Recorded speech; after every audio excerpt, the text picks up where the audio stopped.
un momento de espera para que se vayan sumando todos los posibles, los que puedan entrar. El ingeniero Almada es el que va a manejar toda la reunión en cuanto a la operatividad de la reunión. Así que bueno, por algunas razones técnicas, algunos de los disertantes tuvimos que hacer una... ¿Va a venir un segundito? Hola, ¿me escuchan? Tuvimos que hacer una solución técnica. El ingeniero Calama va a hablar por teléfono porque no salía su audio, así que lo vamos a estar mirando, pero él se va a manejar con un teléfono que está en contacto con otro participante de la reunión. Y su filmina, su exponencia, Dice acá, porque no habilito las va a ir... este que está mucho. Hacer la cámara no me cámara, claro, puede ser que no. ¿Estás, Hugo? ¿Estás? ¿Hay alguna pregunta? Porque veo que alguien habla por ahí. Sí, no, me parece que es de que estaba con el micrófono abierto, pero ya está cerrado. Ahí apareció el ingeniero Lauría.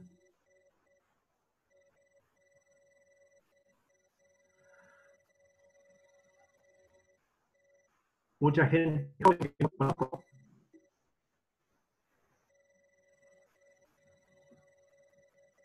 ¿Ubicás alguno, Alejo?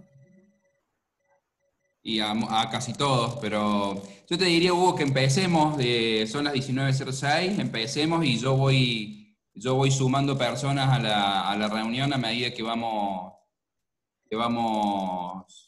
que se va incorporando ahí a la sala. ¿Se me escucha bien? Sí, Hugo, dale. Bueno, buenas tardes a todos. Agradecemos desde aquí a las autoridades del colegio que nos han dado esta oportunidad de iniciar esta ronda de charlas, conferencias, capacitaciones desde el Instituto de Higiene y Seguridad. Para nosotros es la primera del año, así que nos espera un trabajo bastante arduo de acá a fin de año, si es posible. O sea que iniciamos una serie de intervenciones que a lo largo del año iremos ejecutando. Quiero agradecer también a mis compañeros del instituto que, bueno, han colaborado para que esta charla salga lo mejor posible y la podamos aprovechar todos.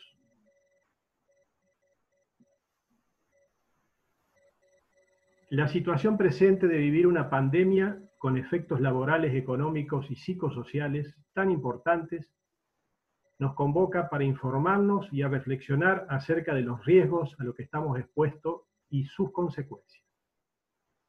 Aquí todos perdemos. Hay que ver por cuánto perdemos y es esto lo que hay que minimizar. Si no aprendemos de esta tragedia, doble tragedia. ¿Es esto una experiencia imprevista, limitante, prolongada, que modifica radicalmente el funcionamiento personal y social? Es necesario en este marco comprender la realidad y establecer normas básicas y rutinas en relación a higiene y seguridad, como ser horarios, medidas de protección, cuidados personales y comunitarios. Voy a ceder la palabra al ingeniero Juan Carlos Belletti, un gran profesional dedicado a la actividad en toda la provincia relacionado a las cooperativas eléctricas en nuestras comunidades. Es un honor para nosotros poder tenerlo, así que Juan Carlos, te cedo la palabra y adelante. Bueno, buenas tardes. El honor es mío poder tener semejante auditorio, algunos de los cuales reconozco, otros no. hago una pequeña ampliación en cuanto al tema del cooperativismo, en donde evidentemente vengo ya hace muchos años desempeñando mis funciones, y es que son cooperativas multiservicios, más allá de que son conocidas como por las cooperativas eléctricas. Vamos a ver que tienen una infinidad de servicios y que todos son servicios esenciales para la comunidad. Voy a intentar ir compartiendo la pantalla. Les pido a Alejo, que me diga cuando eso se vea. Se ve bien. Perfecto. Yo le decía hoy a Hugo que cuando empezamos a hablar de este tema, le teníamos que ponerle algún título a la charla, y hablamos de lo que era el protocolo y las recomendaciones especiales frente a este COVID-19 o a esta pandemia mundial que nos toca vivir. Desde el punto de vista de la distribución eléctrica y dentro del ámbito cooperativo. Cuando empecé a preparar la charla, y sabiendo que incluso después se va a hablar de algunos protocolos particularmente, o más detallados, especialmente, por ejemplo, en el caso de Sergio, creí más importante que sacáramos algunas otras conclusiones de esto que vayan más allá de hablar de un protocolo específico, en los cuales en realidad ya hay algunos dando vuelta de la super, y creo que no suma mucho profundizar en eso. Primero presentar, para que se entienda cuál es la problemática de lo que nos tocó solucionar a nosotros este ámbito. Eso es un pequeño gráfico que muestra que sobre la energía facturada total de la provincia, solo el 22% de esa energía es facturada por las cooperativas de distribución, y un 78% es facturada por la empresa provincial de energía. Si hablamos de los usuarios que atienden, son 450.000, solo el 30% del total de usuarios de la provincia, teniendo casi 1.080.000 la empresa provincial. Pero acá empieza a haber algunas otras cosas interesantes, porque cuando hablamos de kilómetros totales de línea, que créanme, es una buena forma de ver más o menos cuál es la superficie cubierta que tienen estas cooperativas. Tienen prácticamente el 70% de la superficie provincial es distribución eléctrica de las cooperativas, contra solo el 32%. Entonces, bueno, también vamos a poder entender por qué los recursos con los que contamos en muchas de estas cooperativas evidentemente no son los recursos que tiene una empresa provincial, que tiene concentrado todo su clientela en un espacio muy chico. Y finalmente, si hablamos de cantidad de empleados, en el ámbito cooperativo y en la parte de distribución eléctrica son más o menos 2.600 empleados, que del total que hay en la provincia son el 43%. O sea, en eso estamos bastante parecidos, pero con una superficie mucho más grande, lo cual hizo bastante más complejo esto que vamos a ver ahora. Decía que los servicios que prestan nuestras cooperativas van mucho más allá del eléctrico. Solo para mencionar, tenemos todo lo que es telefonía, internet y televisión por cable, que los podemos agrupar en telecomunicaciones. Básico y fundamental, un servicio crítico en esta pandemia, para el trabajo incluso. Gas natural envasado, agua potable, cloacas. Cloacas hablamos no solamente del sistema de distribución, sino también de las plantas de tratamiento. Bancos de sangre, ambulancias de dos tipos. Algunas cooperativas tienen lo que se llama servicio de traslado, que son ambulancias de baja complejidad, pero también tenemos ambulancias de alta complejidad. Algunas cooperativas brindan lo que es médico a domicilio. Sepelios, todo lo que es servicios sociales, las salas velatorias del interior de la provincia. Cementerios, parques y algunas explotaciones de cementerios nichos, hornos crematorios. Hogar para la tercera edad, es el nombre más interesante, lo conocemos como geriátrico, y estamos teniendo estos días precisamente noticias tristísimas en todo el país de esto. Un lugar crítico, realmente crítico. Educación presencial y a distancia, fábricas de postes de hormigón y algunos premoldeados, farmacias y algunos otros servicios más. Los que están en negro son los servicios que en principio no estarían exceptuados del decreto. El resto, fíjense, en prácticamente todos los servicios, por lo tanto prácticamente la totalidad de los empleados de las cooperativas están exceptuados desde el primer día de este aislamiento. El famoso decreto de necesidad de urgencia 297 que nos que nos encerró literalmente en nuestras casas y que, bueno, hasta la fecha aparentemente ha dado buen resultado, más allá de algunas apreciaciones que cada uno pueda tener, dejó claramente eximido de ese aislamiento algunas tareas, básicamente, y por el título de la presentación, menciono el mantenimiento de los servicios eléctricos, de los servicios básicos, agua, electricidad, gas, comunicaciones y atención de emergencia, o sea, todas aquellas tareas que tengan que ver con el mantenimiento que permitan mantener esos servicios y la atención de reclamo puntualmente. Eso estuvo exceptuado desde el primer minuto, desde el primer segundo en el que entró en vigencia el decreto, y por ende nuestros trabajadores, como ya dijimos, repartidos en toda la provincia, con medios de comunicación que por ahí no son los óptimos o los más adecuados, tenían que salir a la calle en medio de una cuarentena sin mucha capacitación.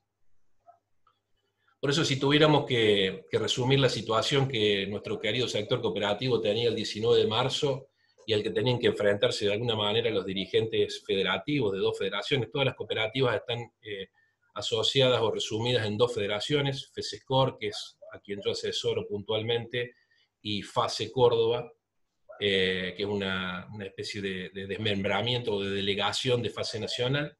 Más o menos tienen la mitad de cooperativas cada uno, para tener una idea del peso que tienen ambas federaciones. La situación era que en el medio de esta pandemia mundial, declarada pandemia mundial, con imposibilidad de circular, con un total de 204 empresas en la provincia de Córdoba, distribuidas a lo largo y a lo ancho de toda la provincia, con más o menos aproximadamente unos 2.700 empleados, nada más que en el servicio de distribución eléctrica, y otros tantos en los otros servicios, o sea, estamos hablando de casi 5.500 empleados distribuidos en toda la provincia. Y menciono nuevamente en 204 empresas, porque no es lo mismo tener esta cantidad de empleados en una sola empresa con determinadas directivas que tenerlo totalmente repartido con gente que se vio tan sorprendida como todos nosotros de todo esto que venía sucediendo. Tenemos entonces un total de unos 3.500 empleados más o menos que estaban exceptuados. En medio de esta situación, lo que se plantearon las 2 federaciones, a los cuales, como asesor de una de ellas particularmente, y como coordinador de la cuatripartita eléctrica de la provincia, empezamos a trazar algún plan de acción inmediata. O sea, inmediata era ese primer viernes, ese primer día, se hizo una valoración de los riesgos por puestos, una valoración de riesgo que no resulta fácil cuando no conocemos realmente, o no conocíamos tanto de cerca como ahora a este virus. Se confeccionó un protocolo de actuación y prevención. Nosotros ya ese fin de semana salimos a toda la provincia con un protocolo básico para estos servicios básicos. Protocolo que después, o recomendaciones que después sacaron algunos días después la superintendencia para el servicio de telecomunicaciones, y casi una semana después para lo que era distribución de energía eléctrica. Se hizo un protocolo entonces para cada uno de los servicios. Nosotros dentro de los servicios incluso tenemos la parte operativa propiamente dicha y tenemos una parte administrativa de dichos servicios.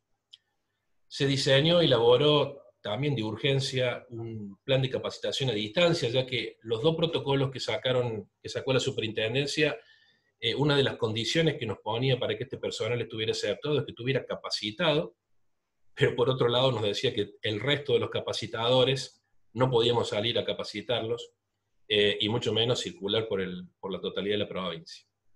Así que diseñamos de alguna forma, de la forma que pudimos, un plan de capacitación a distancia mediante pequeños videos, que en un primer momento solamente mandábamos un link a sus celulares, después empezamos a perfeccionarlo un poquito, pero empezamos a darle algunas herramientas para que se pudiesen cuidar a todos los trabajadores y trabajadoras que tenemos en estos sectores. Capacitación también para el teletrabajo. Las empresas tenían que seguir funcionando, pero sin la asistencia, ya que en un primer momento los empleados afectados a todo lo que eran tareas administrativas no estaban exceptuados, no podían circular. Así que debíamos ver qué podíamos hacer desde el teletrabajo. Y fundamentalmente generar una logística de trabajo por equipos muy pequeños, creo que es importante mencionar, y sé que muchos de los que están en la sala conocen bien el ámbito, muchos de ustedes desempeñan sus tareas en el ámbito, que tenemos cooperativas de todos los tamaños, pero tenemos cooperativas de 200 empleados, de 150, y también tenemos algunas de 2 o 3 y hasta de 4 empleados en total. Ahí empezaba a ser realmente crítico, y es realmente crítica la posibilidad de un contagio masivo y la entrada en cuarentena de todo el plantel, ya que estamos hablando de que es la gente que mantiene los servicios esenciales, agua, cloaca, energía y telecomunicaciones en el interior provincial. Hubo un plan de acción inmediata a través de las federaciones que tuvieron un reflejo político muy rápido, muy importante.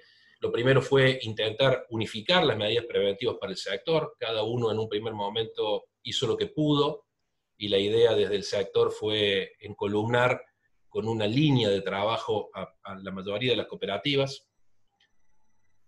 Un elemento fundamental, clave, fue un canal de comunicación que no teníamos, porque no estábamos preparados para esto, porque esto nos está enseñando muchas cosas, y una de esas cosas es que exista de alguna manera en los distintos sectores un canal de comunicación único, fundamentalmente que evite la falsa o la sobreinformación, porque información existe en todos los niveles, existió de primer momento y de antes de esto, pero no hay un canal, o no había un canal unificado que pudiera chequear esa información y que realmente no sobreinformara.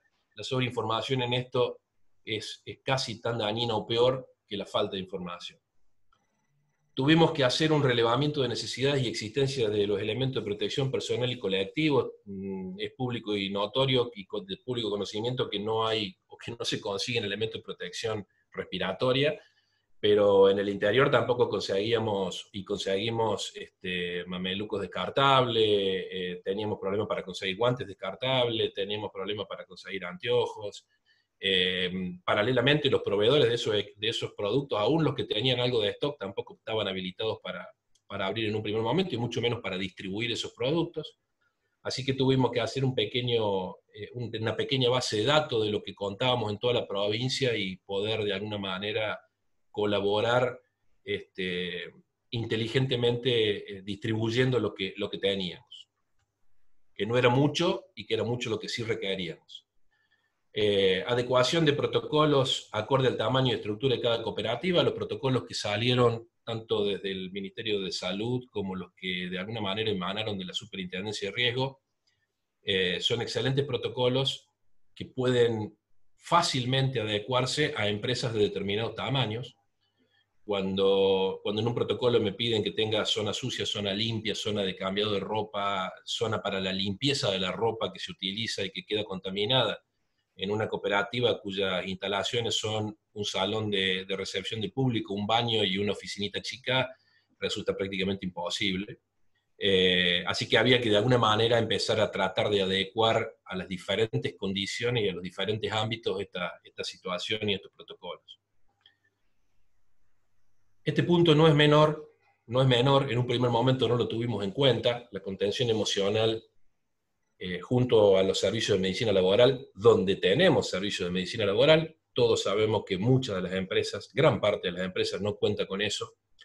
Esta contención emocional no es menor, mucha gente tenía miedo, especialmente en un primer momento, tenía que salir a trabajar igual, tenía miedo no solamente por ellos, tenía miedo por lo que pudiera llevar de contagio a sus casas. Mucha de esta gente vive y convive con gente mayor, que son sus padres, sus abuelos, con sus hijos, y había una serie de elementos que nos trajeron la necesidad de elaborar una contención emocional de este personal que rápidamente se llevó a cabo desde muchas de las empresas.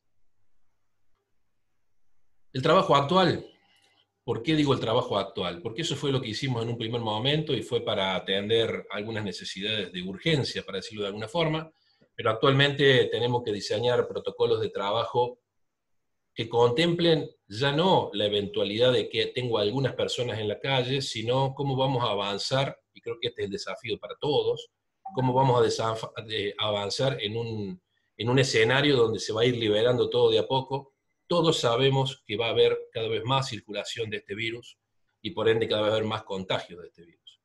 En ese marco es que tenemos que empezar a desarrollar protocolos que lo consideren, y especialmente en estas empresas donde tenemos que garantizar los servicios esenciales. No puedo darme el lujo de cerrarla. Esto no es una peluquería, esto no es una empresa que la cierro y traigo la mercadería de otro lado. Acá, si una de estas empresas se queda sin personal y hay un problema eléctrico, nos quedamos sin energía en toda una localidad, o sin comunicaciones, sin mencionar lo que es servicios sociales, velatorios, sepelios, hornos crematorios y demás, que esperemos que no, pero que pueden llegar a ser elementos cruciales cuando se empiece a avanzar en esta liberación. Planes de contingencias, especialmente para aquellas empresas más pequeñas, en donde tenemos 3 o 4 empleados y la posibilidad potencial de contagio de todos, o de que alguno se contagie y el resto entre en cuarentena, es grande. Estamos tratando de armar un plan de contingencia a nivel provincial, donde aquellas empresas o cooperativas más grandes que tienen mayor personal faciliten algunos equipos de trabajo que los tendríamos en principio disponibles para poder salir a responder ante la emergencia en alguna de las comunidades más chicas. Detectamos muchas debilidades, esto creo que fue algo importante, nos sirvió muchísimo. Ausencia de planes estratégicos de prevención y contención de emergencias sanitarias. No teníamos, y vamos a empezar a tener ahora, pero tenemos que ser sinceros, los que estamos en seguridad sabemos que en planes de contingencia para emergencia sanitaria muy pocas empresas lo tenían, y los planes de contingencia existentes rara vez lo contemplaban. Deficiencia en las capacidades desarrolladas a nivel de las empresas para el teletrabajo. O sea, se habló de un primer momento de teletrabajo, pero ninguna empresa en la Argentina, muy pocas. Y de este nivel, las empresas cooperativas diría que muy pocas están pensadas, están desarrolladas y tienen una estrategia para desarrollar teletrabajo. Esto no se pensó nunca. Ni siquiera lo pensamos hace 3 o 4 meses atrás, que deberíamos quizás haberlo empezado a pensar. No tenemos ni infraestructura, ni tenemos el personal, ni tenemos software o sistemas que permitan el acceso remoto en muchas de las empresas, no en todas, pero sí en muchas. Deficiencia terrible en la infraestructura tecnológica para poder trabajar virtualmente. La tenemos nosotros, los profesionales. Si vamos al interior del interior, donde tengo que teóricamente llegar con un Zoom o con una teleconferencia o con trabajo a distancia, a un trabajador con la propia infraestructura de su hogar, esto se hace extremadamente complicado. Escasa capacidad de recepción de los trabajadores a la capacitación a distancia, no están acostumbrados. La educación virtual, que todos sabíamos y sabemos, y aquellos que estamos en el sistema educativo sabemos que es a lo que se tiende y a lo que en algún momento va a llegar, no es lo que resulta simple, fácil y fácil de comprender por la mayoría de los trabajadores que tenemos hoy en las empresas. Falta de acciones oportunas, acorde a la realidad que nos llegaba desde afuera. Creo que una de las debilidades más grandes que hemos detectado y que hemos reconocido es que esto sabemos cuanto menos desde enero o quizás primeros días de febrero que se iba a empezar a desarrollar, y es como que a todos nos tiraron el balde de agua fría el 19 de marzo. Esa falta de reacción, de acciones en tiempo y forma, en muchos de los ámbitos, en este en particular, pero en muchos de los ámbitos, creo que fue muy importante. Digo muchos de los ámbitos porque hoy les comentaba que el día anterior a la pandemia salí corriendo a comprarme un auricular con un micrófono para tratar de usar algún medio de los que aprendí a usar después de que entramos en pandemia. Y esto creo que es la realidad de muchos. Desafíos futuros: desarrollar planes estratégicos que contemplen realmente un FODA en las empresas. Hablar de FODA en empresas grandes o en empresas privadas es muy simple cuando vamos a las empresas de capital social y cuando son empresas medianamente chicas, dirigidas muchas veces por gente con muchísima voluntad y espíritu de servicio, pero muchas veces no tienen capacitaciones empresariales. No es fácil. Desarrollo y actualización de la infraestructura y capacidad de los recursos humanos para que realmente podamos, en algún momento que sea requerido, hacer teletrabajo. Esto se refiere a que desde que tengamos una máquina en condiciones para cada uno de los trabajadores en su casa, hasta que tengan acceso a una banda ancha lo suficientemente buena como para poder desarrollar un trabajo. Hoy nos planteábamos con algunas empresas si realmente hasta es justo que a los trabajadores que los estemos haciendo hacer teletrabajo estén hoy abonando en la conexión que tienen que compartir quizás con sus hijos que están estudiando para poder trabajar para una empresa. Planificación no solo en el corto plazo, somos cortoplacistas todos, me incluyo, creo que casi un problema de los argentinos, y en contraposición que seamos capaces de confeccionar políticas de mediano y largo plazo que permitan modernizar y actualizar tecnológicamente las empresas y los recursos humanos. Si algo no debería pasarnos y tiene que ser un desafío futuro es que realmente las empresas empecemos a pensar cómo podemos enfrentarnos a una situación semejante a esta en el futuro. Y un mensaje final, todos lo conocen a este muchacho, que tiene el pelo parecido a nosotros, pero nosotros hace mucho que estamos encerrados y no podemos ir a la peluquería, que a mí siempre me ha gustado y realmente me ha hecho pensar muchísimo. Y él decía que hablar de crisis es promoverla. Y callar en la crisis es exaltar el conformismo. En vez de esto, nos invitaba a que trabajemos nuestro talento y nuestras habilidades para encontrar soluciones. Acabemos de una vez o de una sola vez con la única crisis amenazadora, que es la tragedia de no querer luchar por superar. Por eso, queridos colegas y participantes de esta conferencia, como ingenieros, como profesionales, como gente dedicada a la seguridad e higiene, creo que tenemos muchísimo para aportar en lo que hace a superar esta crisis mundial, que si bien es externa, nos está pegando internamente y nos va a pegar muchísimo en el tiempo que viene. Creo que ese es hoy nuestro desafío como ingenieros, como profesionales, como gente que alguna vez abrazamos esta profesión que intenta proteger y cuidar a las personas. Muchas gracias. Muy bien, Juan Carlos. Gracias por tu aporte. Todos conocemos la importancia de las cooperativas en nuestras comunidades, en el interior de la provincia y en el interior del interior, en donde trabajan familias, todos se conocen, y bueno, el trabajo que hacen es importantísimo en la comunidad. En las comunidades nuestras se habla de la municipalidad, o todos tienen que recurrir a la municipalidad o a las cooperativas cuando hay problemas. Entonces, el trabajo que se hace en ella y el trabajo que estás haciendo vos, Juan Carlos, realmente es importantísimo y te agradecemos.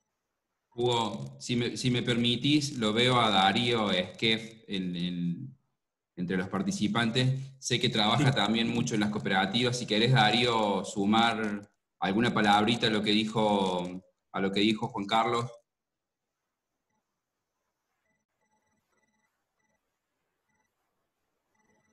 Dame un segundo. ¿Me escuchan? ¿Me escuchan? Sí, ahora te escuchamos. Bueno, primero saludar a todos. Juan Carlos, excepcional lo tuyo. Hola Sergio, Carlos, Alejo, todos los muchachos que ya nos conocemos. Sí, una cosa, una sola cosa agregaría, y es el miedo que en lo personal tuve cuando me pidieron, Turco, ¿qué hacemos ahora? No sé si te pasó, Juan Carlos, pero yo no sabía qué hacer, tuve miedo, no sabía qué decir, era algo, y a pesar de que no solamente estoy capacitado en la higiene y seguridad, estoy muy capacitado en la parte medioambiental, en la prevención y en los ataques posibles en el medio ambiente hacia la gente, nunca se me había ocurrido pensar en algo bacteriológico. Realmente era algo de la Primera Guerra Mundial. Y sí, cuando armé esa primera estrategia, sentí miedo y vergüenza por desconocer. No saber si estaba opinando correctamente, si lo que decía era real, si lo que decía coincidía con los expertos. Puedo analizar estadísticas, pero no un virus, y en el primer momento, como dice Juan Carlos, no estábamos preparados. No estábamos preparados para eso. No mucho más que eso, porque después, por más que vayamos aprendiendo, aún sigo teniendo miedo, porque somos seres humanos, podemos fallar, y hay un montón de gente que está trabajando, como explicó Juan Carlos, ahí afuera, sin poder llegar a ellos, sin tener el momento exacto para poder aconsejar, y no a veces ni siquiera que ellos tengan el poder tecnológico. Así que, como profesional de esto, en las cooperativas, en las empresas chicas, si a mis 10, 15 empleados de las empresas, de las cooperativas pequeñas les pasa algo, no hay forma de que no les pase a todo el resto del pueblo. Y las cooperativas afectan a los pueblos casi completos. Porque a medida que van creciendo, cooperativas como la de Río Tercero, como la de Almafuerte, la de Tancacha, cooperativas fuertes, puedo nombrar un montón, si su personal se afecta y nosotros no salimos a protegerlo, quedan los pueblos varados en las esencias básicas. Y creo que es responsabilidad nuestra tratar de transmitir a los directivos de las cooperativas y de los municipios la impresionante responsabilidad que tiene la prevención de todos estos sucesos. O sea, magnificar de que no somos exentos, ni los seres humanos, que nos creemos Superman, la mayoría nos creemos Superman, a nosotros nunca nos va a pasar, ni a ellos, ni a la sociedad completa. Y era algo que realmente desconocíamos. Había, en un pueblo, hice capacitación para bomberos, pueblos, municipios, con respecto a el fuego y todos los sucesos a partir de los accidentes con gases, y cómo actuar ante esa situación. Pero los gases, los accidentes, los fuegos se ven. Esto que nos sucedió implica no ver el enemigo, y para eso no estábamos preparados. Nada más, muchachos. Gracias, Juan Carlos. Gracias, compañero, por el apoyo. Te sumo algo, Turquito. No solo no lo vemos, aún no lo terminamos de conocer, aún no lo conocen quienes son los que están al frente de batalla, que son los médicos, están todos los días aprendiendo algo nuevo. Entonces es muy difícil pensar en prevención sobre algo que no conocemos. El fuego, los gases, las protecciones mecánicas, las conocemos. Esto no lo conocemos, y yo no quise ahondar en eso, pero quiero que tengamos presente, para aquel que no conoce el ámbito, que si empieza a haber un problema de colapsar el sistema sanitario, si empieza a haber en la comunidad, la cooperativa es quien atiende, es quien lleva la ambulancia, es quien va a buscar al enfermo, es quien lamentablemente vela a las personas y las entierra, es quien le potabiliza el agua, porque hay cooperativas que solo toman agua y la distribuyen, pero tengo muchas en el sur que dependen de la potabilización permanente del agua, se quedan sin agua. Y ni hablar de la energía y las comunicaciones. Por eso creo que interesante sé de tu labor, Turquito, y siento los mismos temores y los mismos miedos que vos. Gracias, Turquito, por el aporte. Yo le voy a pedir al ingeniero Gasparini, no sé si quiere decir algo sobre el tema que él se está manejando en una municipalidad del interior, que nos traiga su experiencia en cortas palabras. No sé, Roberto, si estás por allí y me estás escuchando.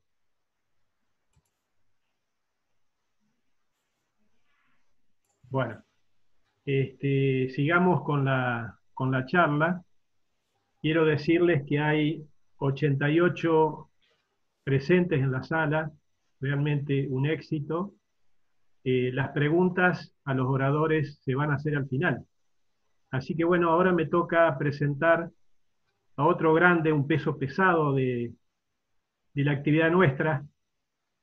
Sergio, realmente sos un peso pesado, te conozco hace mucho tiempo, y bueno, queremos escucharte, tu actividad en la actividad privada, asesorando empresas constructoras.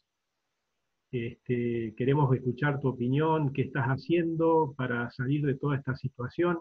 Contanos un poco tu experiencia. Ingeniero Sergio Aguirre. Bueno, buenas noches a todos. Gracias por estar presentes. Todos estamos aislados y en cuarentena. Unos con más comodidad, otros con menos comodidades, y algunos con más banda ancha y otros con banda más angosta. Así que ruego sepan disculpar si tenemos algún inconveniente.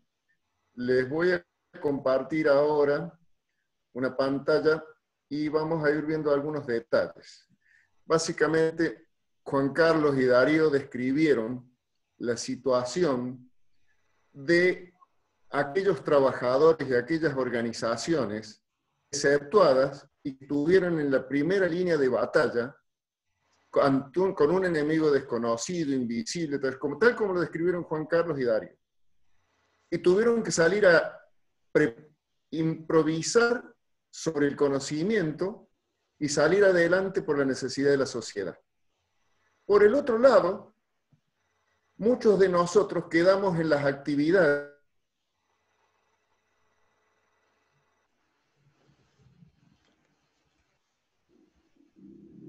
nos molestaba, después nos angustiaba, después nos deprimía, pero en definitiva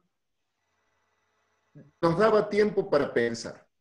Sergio, Lo que ahora voy a compartir con ustedes es alguna más. ¿Sí, Alejo? No, disculpa, si vos necesitas que la comparta yo o la vas a compartir vos. Intentamos de compartirla yo. Si se me corta el audio, seguimos. ¿Te Dale. parece? Se te está cortando el audio, Entonces, Sergio. Presenta vos, Alejo, y yo corto el video.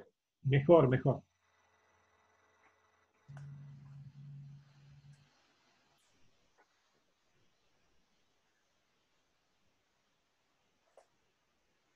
Bueno, empezamos desde el principio.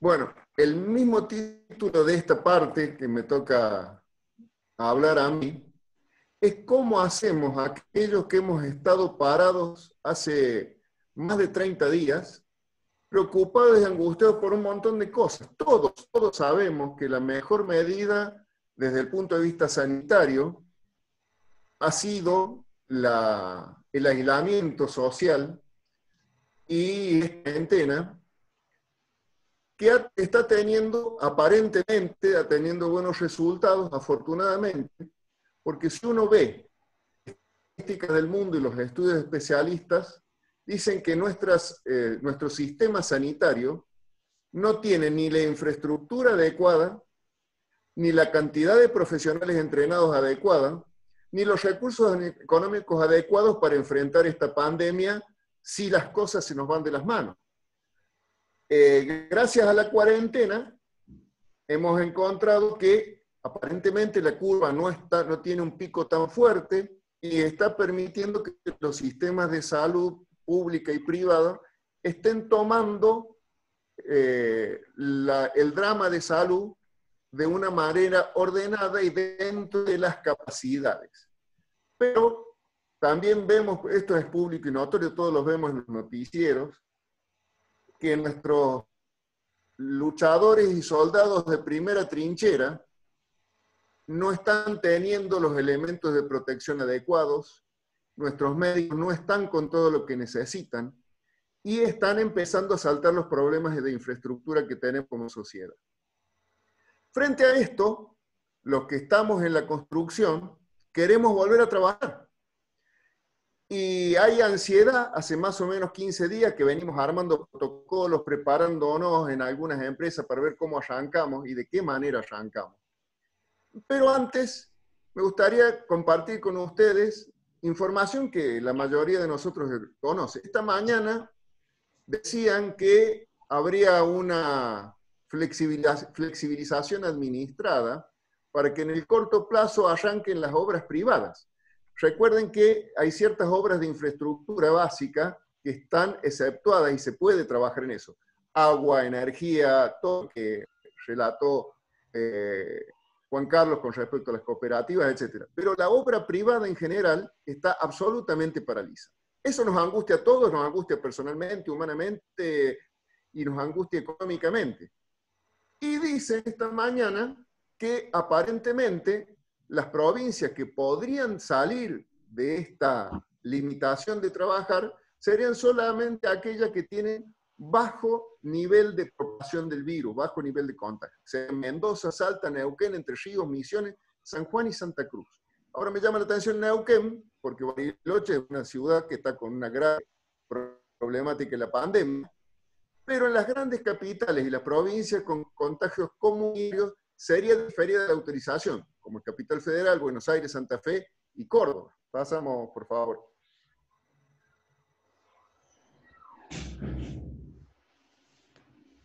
Está medio lenta la pantalla.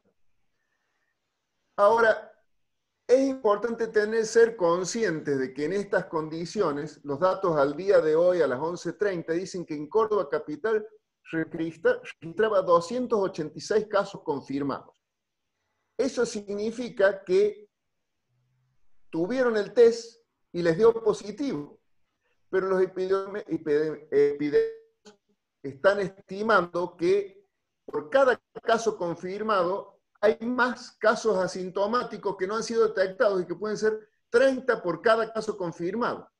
Y además, ya dejaron de ser el origen de los contagios los que estuvieron de viaje en el exterior o la familia o que tuvieron contacto, sino que ya hay contagio comunitario autóctono. Eso quiere decir que el virus del COVID está en todas partes, está discriminado de una manera desconocida e incontrolable. Cualquier persona puede ser portadora y asintomática, y cuando se detecta un enfermo asintomático, no hay que culparlo, no hay que marginarlo, hay que preservar. Nadie se puede contagiar de este virus. Pero lo encontramos y tenemos que ser conscientes que antes de ser sintomático estuvo en contacto con un montón de otras personas en condición de contagiarlos. Entonces, tenemos que hacer un estudio de cómo ha sido su evolución social hasta el momento en que ha estado detectado. Y eso implica que nos van a empezar a estallar un montón de bombas por todas partes. Esto lo vemos en todos los noticieros, no les estoy inventando la pólvora. Pero ahora bien, ¿qué hacemos nosotros que queremos empezar a trabajar? ¿Y con qué criterio vamos a trabajar? Por favor, Alejo.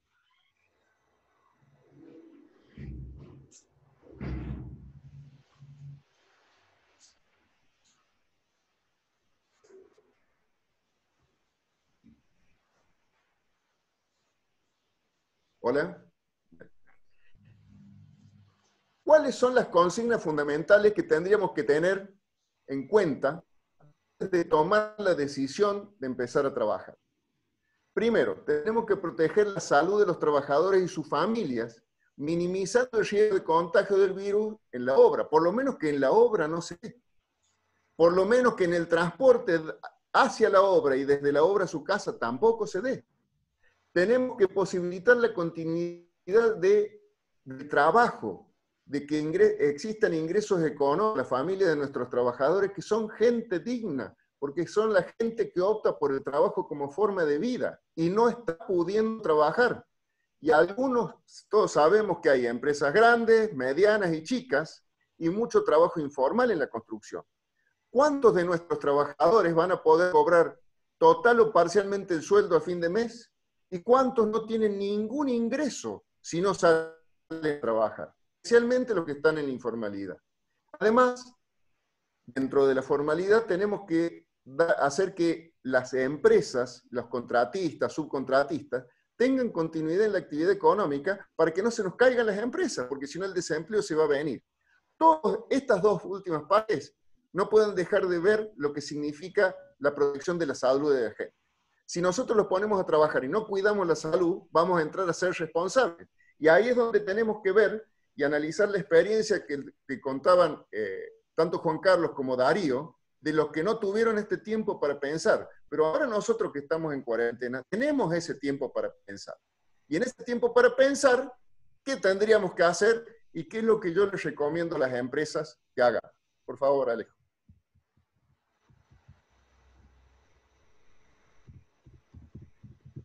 Lo que tenemos que hacer es minimizar el riesgo. Los que estamos en seguridad sabemos que el riesgo es cuando uno detecta un peligro, evaluar las probabilidades de que tengamos un contagio y cuál puede ser la gravedad de ese contagio y qué puede significar para las personas y para la empresa.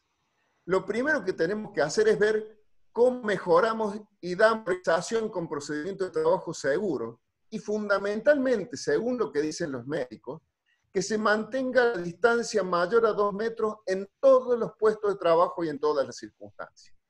Segundo, mantener orden, limpieza y desinfección de superficies de uso compartido, como puede ser escalera, mesa de trabajo, herramientas, plataformas. ¿Por qué? Sabemos, todo el mundo sabe que el virus permanece determinada cantidad de horas y de días de acuerdo a la superficie que tuvo contacto con el virus. El punto crítico de las obras, y díganme ustedes en sus respectivas obras, ¿quién tiene baños, vestuarios y comedores higiénicamente perfectos como para ser esterilizados? Tenemos que buscar la forma de que tengamos superficies impermeables, lavables y espacios y tamaño y distribución que nos permitan que en el momento que están comiendo mantenga la distancia interpersonal de 2 metros. Si no tenemos espacio suficiente, tendremos que dividir los turnos de trabajo. La disponibilidad de elementos de protección personal adecuado a la tarea.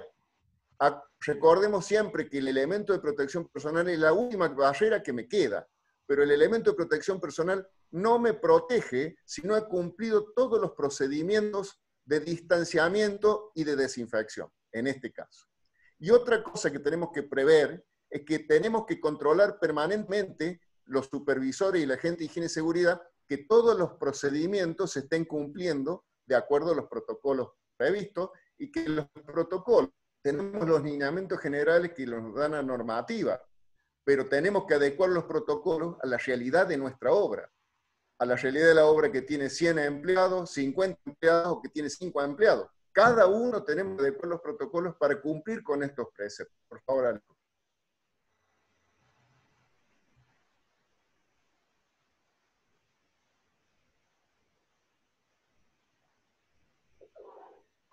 Hay algunas aclaraciones que son importantes que debemos tener en cuenta.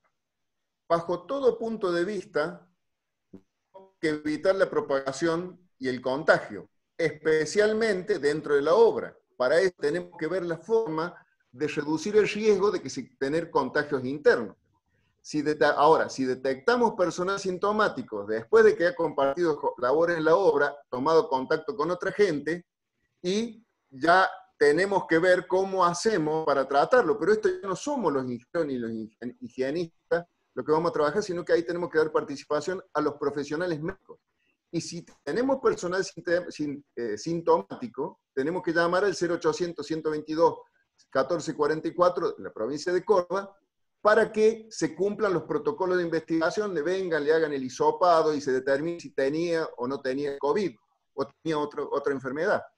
Pero hasta que tengamos el resultado, el grupo de riesgo tiene que cumplir el aislamiento de 14 días en su ámbito familiar, aún siendo asintomático, separado de su grupo familiar con las modalidades de aislación, con elementos, con habitaciones, con sanitarios separados. ¿Cuántos de nuestros obreros tienen sus casas aptas para cumplir con seguridad este aislamiento familiar? No lo sabemos. Yo creo que la mayoría tienen dificultades para cumplir esto estrictamente. Ahora, si a ese trabajador sintomático el test del COVID le da positivo, tengan la plena seguridad de que la clausura general de la obra va a ser muy próxima y muy cercana o casi segura. De acuerdo a lo que he conversado con algunos colegas que están en la RT, si bien dicen que la ART cubre los gastos, las prestaciones, solo aquellos casos que son positivos, pero el caso positivo lo vamos a tener después de los resultados del COVID, del testeo.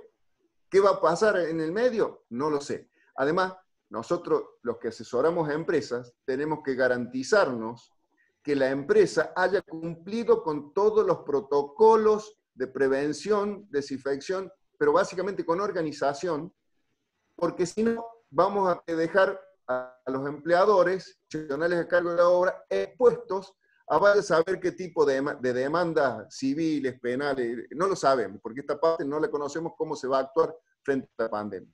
No quiero dar conclusiones determinantes, sino que está algo que está en discusión y todos, así aprendemos a conocer el virus, vamos a aprender cómo se desarrollan estas cosas con el correr del tiempo. Pero que vamos a tener casos, vamos a tener, porque los contagios son autóctonos y de movimiento comunitario. Alejo.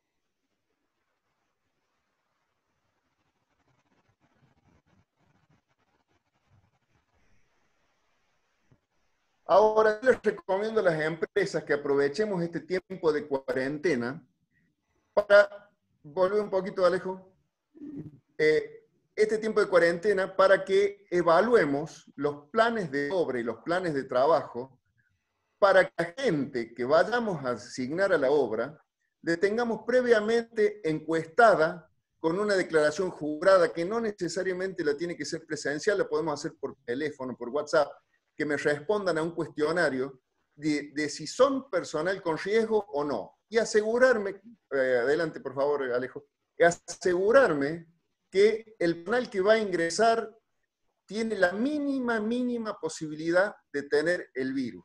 Que sea asintomático, pero además que no haya tenido contacto con gente sintomática o de riesgo.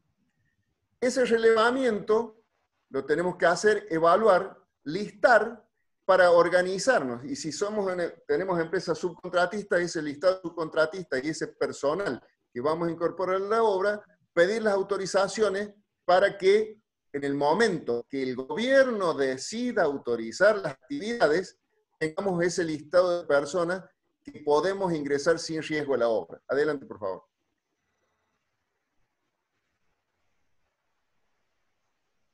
Acá en la próxima transparencia les paso un modelito de encuesta que la empresa lo puede hacer por teléfono a sus trabajadores, a su cuadrilla, para ir respondiendo y tildando. No hace falta que me firme el papel el trabajador, simplemente que el encuestador anote cuándo le consultó para tener un relevamiento de las condiciones generales de trabajo, en las condiciones generales de riesgo de contagio del COVID. Adelante. En base a eso, armar los listados de la planificación del personal que va a ingresar a la obra. Ahora, el ingreso del personal a la obra tiene que decidirse después que la dirección técnica y la jefatura de obra planificaron qué rubros van a incorporar para respetar la distancia de 2 metros. Adelante. Estos son trámites previos, son papelería, son documentación, pero hay que aprovechar este tiempo que no tenemos actividad de obra para organizar todo esto, para cuando se dé el reinicio de actividades en donde se dé, estemos preparados de esta forma. Lo que tenemos que hacer desde la dirección técnica junto con higiene y seguridad es planificar las tareas que nos permitan fundamentalmente mantener la distancia mayor a 2 metros. Si no mantenemos la distancia mayor a 2 metros, los barbijos, las máscaras, no nos van a proteger. Recordemos que el barbijo, dicen todos los médicos, que el barbijo que se usa cotidianamente no me protege a mí de contagiarme, lo protege a otro de que si yo estoy contagiado, mis gotitas de saliva en el aire lo contagien al otro. Pero eso es planificación. Pero también en la obra, en este tiempo previo, tenemos que preparar las instalaciones de obra y los elementos y equipamientos necesarios para medir la fiebre del personal antes de que ingrese a la obra. Si detectamos fiebre o síntomas del COVID, tenemos que aislarlo en un lugar que no contagie al resto, pero no entra a la obra.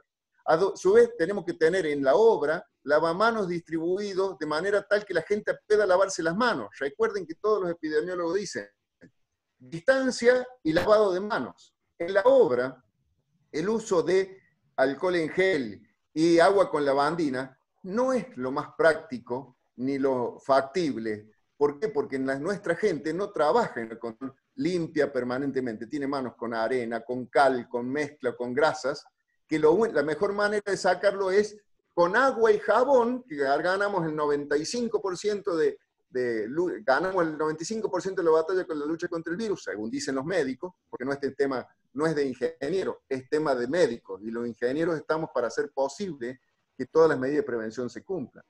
Y también tienen las empresas que ir pensando cómo van a adquirir los equipos y los elementos de protección personal y todo el instrumental que necesitan para hacer limpieza y desinfección.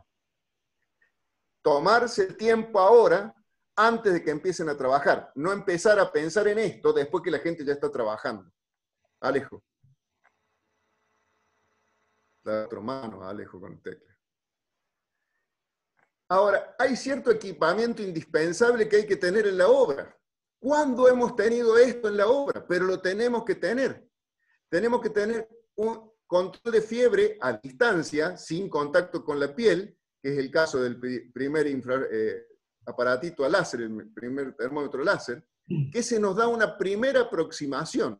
No son lecturas exactas, pero me pueden dividir la paja del trigo. Entonces, cuando yo tengo una medida, todos en 35, 35, 35 y medio, 35,2, 35,3, y aparece uno con 36, bueno, ahí lo paso y voy a medir la temperatura corporal con el termómetro digital ese que va bajo el brazo. Ahí voy a verificar, ese me va a dar la lectura real y vamos a ver cuál es el límite de fiebre.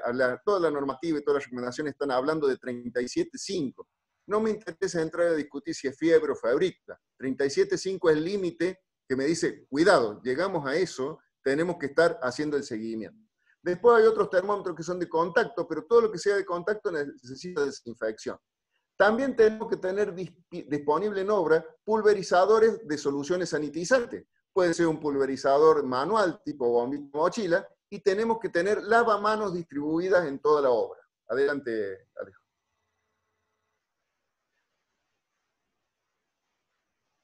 Están ofreciendo en el mercado algunas cosas como túneles sanitizantes en el ingreso, que rocían a la persona que pasa con solución sanitizante para evitar que ingresen las bacterias. Pero ¿cuántas obras lo podemos tener? Es medio como difícil. Empezaron hablando de esto de un costo de 250, 260 mil pesos cada túnel sanitizante hace una semana, 15 días. Ahora, porque entraron a fabricar en escala, están hablando de 60 mil pesos en sanitizante. Pero lo que realmente importa es qué solución sanitizante usamos ahí. No que simplemente lo rociamos con agua y cuál es el resultado. No lo sé, hay que verlo. Vuelve un poquito, por favor. Otra cosa, lavamanos. Tenemos que tener distribuido en obra. Yo propongo un lavamanos cada 20 metros, que tenga agua y jabón suficiente para que la gente pueda lavarse las manos después de hacer alguna tarea antes de irse a otro sector. Hay lavamanos de acero inoxidable, si se fijan en internet, hay infinidad de diseños, y estos ya vienen los estándar, que no necesita, que tienen su tanque, que no necesita una instalación especial. Pero en las obras que estamos manejando ahora, ya decidí hacer una columna montante de agua y distribuir lavatorios en distintas zonas de la obra. Pero uno cada 2 pisos, por lo menos, en edificio en altura, en planta distribuidos uno cada 40 metros, para tener el agua y lavarse las manos. Adelante, por favor. Ahora, las soluciones sanitizantes pueden ser agua con lavandina al 2%, o alcohol y agua al 70-30. Esto ya todos lo estamos conociendo. Pero cuando se habla de sanitizantes, hay otros elementos químicos para bactericidas y que pueden servir con el virus, que eso lo tienen que determinar los médicos.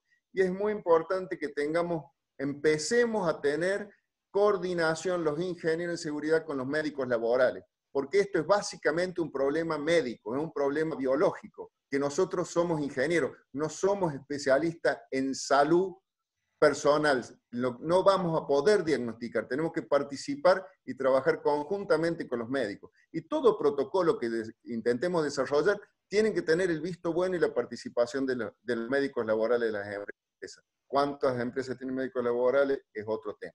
Por favor.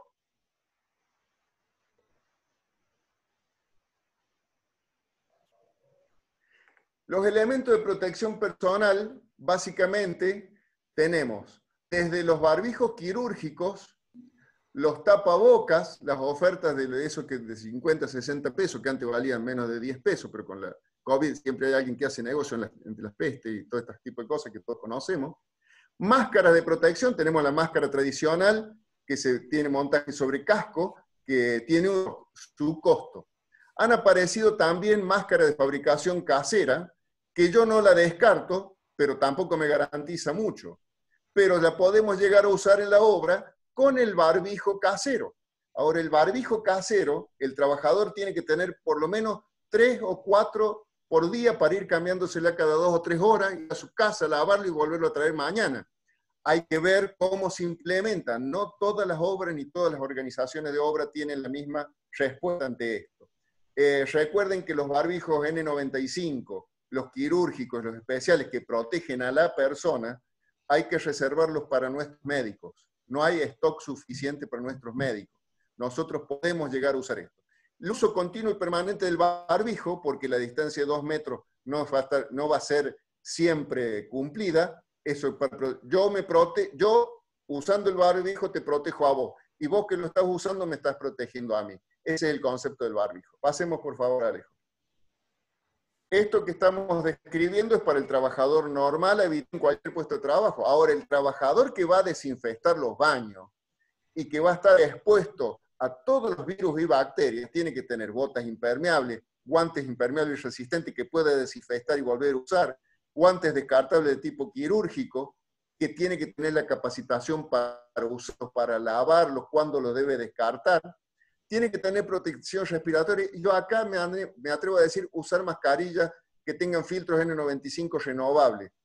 Y además que tengan el traje Tyvek completo, porque expuestos a salpicaduras y todo ese tipo de riesgos que no lo estamos acostumbrados a verlo en las obras. Yo estaba viendo las cuadrillas del SAME que atendían el geriátrico de Buenos Aires, y cómo está equipado, eso casi es lo que tenemos que tener. Para el control de fiebre diaria, una cosa, tenemos que controlar diariamente el ingreso del personal y controlar la fiebre. Adelante, Alejo.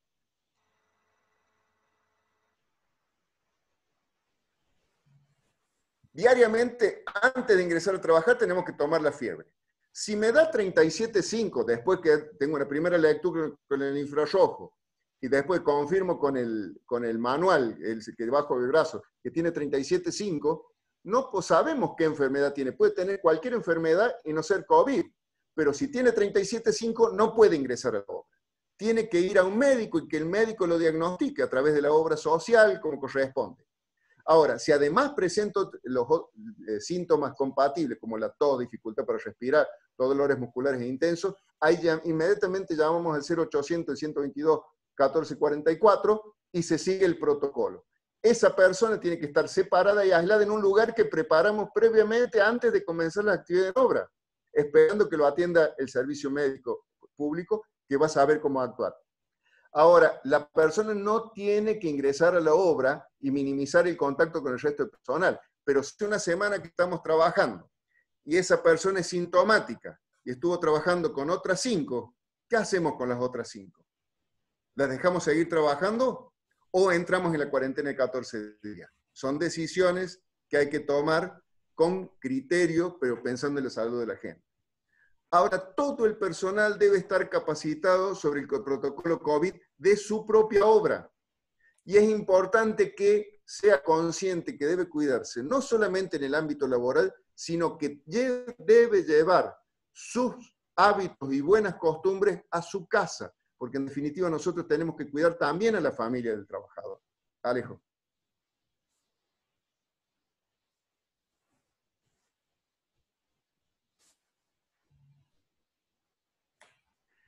En los efectos del registro diario, nosotros tenemos que, antes de empezar la obra, tomamos una primera lectura con el infrarrojo y si está normal, pasa. Si está sospechoso de fiebre, tomamos la segunda lectura con el termómetro bajo el brazo y es lo que registramos.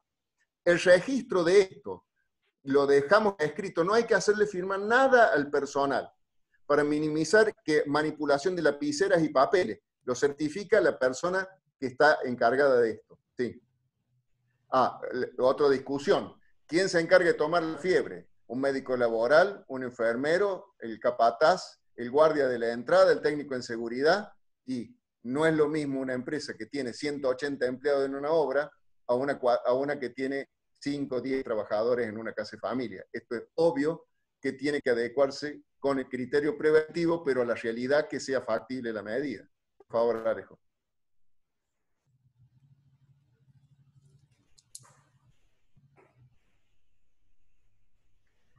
Ahora, durante la jornada laboral, nosotros tenemos que pensar que la gente va a estar trabajando en la obra y el COVID no eliminó todo el riesgo de trabajo que hay, por los trabajos en altura siguen teniendo riesgo de caída, los trabajos con electricidad, riesgo eléctrico, tenemos todos los demás riesgos de la obra.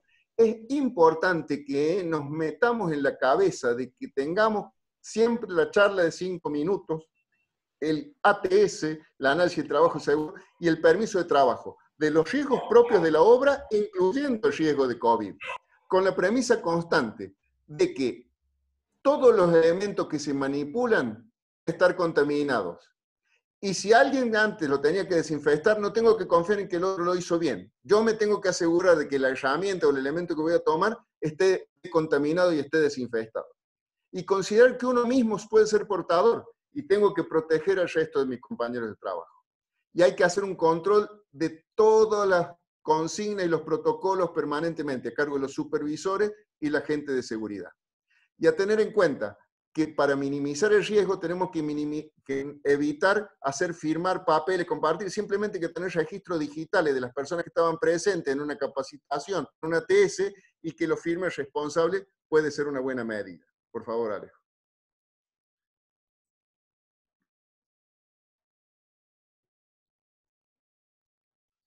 Un poquito menos. ¿Ya me querés hecha? No, Otra no. cosa, no solamente los trabajadores deben cumplir con las normas de seguridad y los protocolos, sino también los proveedores, los visitantes y los inspectores que tengamos en la obra. Entonces, todos ellos tienen que pasar con el control de fiebre y me tienen que demostrar que también están capacitados para evitar la propagación del COVID. Y me gustaría la última filmina, Alejo, de alguna conclusión para que nos quedemos a reflexionar. Sí, lo que pasa es que les prometo que dejo de atarlos ya. Ahí te la paso, Sergio.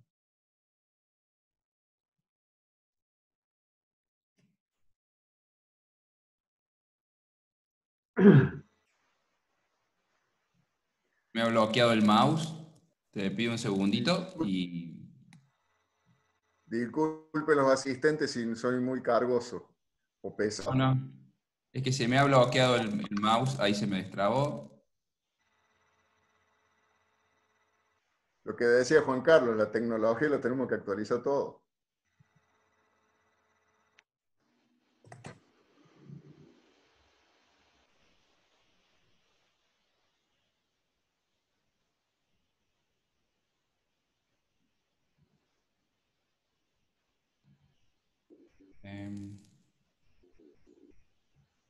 La última antes del muchas gracias. ¿Esa, Sergio? No, la anterior. Bueno, con todo lo que hemos hablado, una más. La otra. Con todo lo que hemos hablado, hemos compartido lo que habló Juan Carlos, lo que habló Darío, un poco lo que me han escuchado a mí, y lo que el pensamiento propio de cada uno, bajan la filmina, por favor. Tenemos que pensar y evaluar el riesgo, la 21.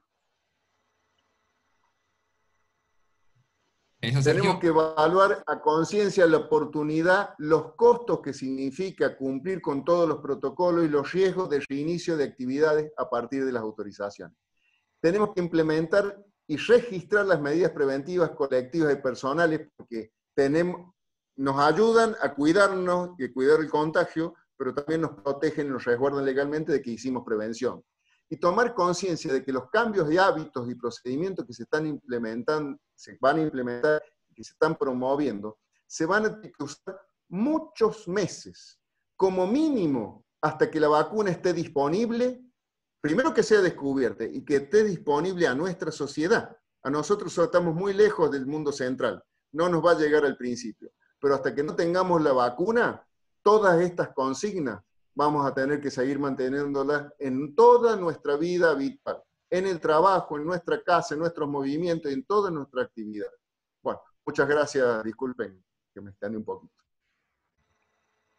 Muy bien, Sergio. Agradecemos tu aporte. Es importante todo esto que ha dicho Sergio en la actividad de la construcción, máxime, que tenemos que poner en marcha una actividad generadora de mucho trabajo para propios y terceros, que mueve la economía de cualquier ciudad, de cualquier provincia. Así que es importante todo esto y bueno, tenemos que ponerlo a la altura para poder cumplirlas. Sobre todo los empresarios. Bueno, me toca presentar ahora, gracias Sergio por el aporte, No, me toca presentar ahora al ingeniero Rafael Calama, que todos lo deben conocer, trabaja como asesor en la UOCRA, y queremos escuchar tus aportes, Rafael, a esta conferencia, reunión. Adelante.